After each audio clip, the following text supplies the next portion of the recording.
Bismillahi walhamdulillah, asyhadu an la ilaha illallah wa asyhadu anna Muhammadan abduhu wa rasuluh wa sallallahu wa sallama ala man la nabiyya ba'da wa alihi wa ashabihi min ashabi Rasulillah wa ba'da. Alhamdulillah teman-teman, kali ini saya ingin berbagi pengalaman tentang cara memimpin pengajian Yasin Tahlil, terutama bagi para pemula, khususnya bagi perempuan yaitu ibu-ibu atau remaja putri yang ingin memimpin di sebuah pengajian Yasin Tahlil. Pertama-tama, usahakan kita melafazkan huruf-huruf hijaiyah dengan secara fasih. Pengucapan makhrajnya juga harus benar, tajwidnya juga harus benar. Kemudian yang kedua adalah belajar menghafalkan kata-kata pembuka atau muqaddimah sebagai pembuka pengajian tersebut. Untuk kata-kata pembuka atau muqaddimah ini nanti bisa dilihat di video saya yang lainnya. Ada banyak contoh-contoh kata pembuka atau muqaddimah sebelum kita memulai pengajian. Nanti ada di video lainnya, saya buatkan contoh-contoh kata-kata muqaddimah tersebut. Kemudian yang ketiga adalah inti dari isi pengajian tersebut. Misalkan kita akan memimpin pengajian Yasin Tahlil, maka urutan-urutannya atau susunan-susunan bacaannya apa saja yang akan kita bawakan nantinya. Misalkan ini seperti pengalaman yang saya lakukan biasanya dalam memimpin pengajian Yasin Tahlil. Inti dari isi pengajian tersebut adalah biasanya yang pertama adalah membaca Al-Fatihah. Al-Fatihah ini sebagai pembuka pengajian.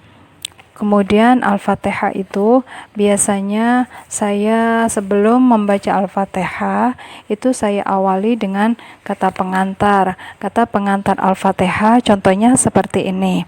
Al-hadiniya wa li kulli niyatin sholihah bi barakati ummil Qur'an Al-Fatihah. Seperti itu juga bisa. Atau kadang ada juga yang membawakan kata pengantar sebelum Al-Fatihahnya seperti ini. Ila hadratin Nabil Mustafa sallallahu alaihi wasallam wa ala alihi wa azwajihi wa auladihi wa dhurriyyatihi Al-Fatihah. Seperti itu juga boleh. Tapi kalau biasanya untuk yang ila hadratin Nabil Mustafa itu biasanya saya nanti ketika saya akan menginjak ke tahap bacaan tahlil, yaitu bertawasul kepada Rasulullah sallallahu alaihi wasallam. Itu kalau kebiasaan saya seperti itu. Kemudian setelah kita membuka dengan Al-Fatihah, kita membaca syahadat 3 kali. Setelah membaca syahadat 3 kali, kita membaca istighfar 3 kali. Istighfar ini boleh istighfar songo, boleh istighfar biasa, atau boleh juga istighfar yang biasa kita baca setelah kita melakukan sholat. Setelah membaca syahadat 3 kali, istighfar 3 kali, kemudian kita menginjak ke Asmaul Husna, yaitu nazam Asmaul Husna, Asmaul Husna yang dilakukan. Biasanya di tiap-tiap daerah nada dari nazam Asmaul Husna itu bermacam-macam ya. Biasanya berbeda-beda nadanya lagu dari Asmaul Husna ini. Kalau saya bawakan biasanya nada dari Asmaul Husnanya itu contohnya seperti ini. Bismillahirrahmanirrahim. Bismillahi badana walhamdulillirabbina wassalatu wassalam linnabi habibina. Seperti itu bisa. Atau nada yang kedua biasanya seperti ini. Bismillahirrahmanirrahim. Bismillahi bada'na walhamdulillirabbina wassalatu wassalam linnabi habibina. Seperti itu, biasanya seperti itu.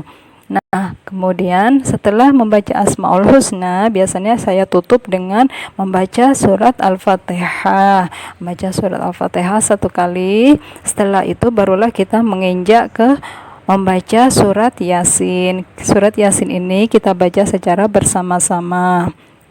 Kemudian setelah membaca surat Yasin, kita menginjak ke tahap untuk pembacaan tahlil.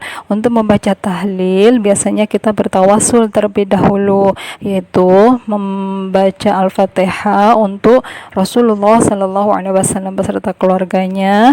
Kemudian Al-Fatihah yang kedua adalah diperuntukkan untuk Syekh Abdul Qadir Jailani. Kemudian Al-Fatihah yang ketiga adalah untuk mengirim Al-Fatihah kepada almarhum atau ahli kuburnya tuan rumah kita yang kita pimpin pengajiannya. Seperti itu biasanya. Setelah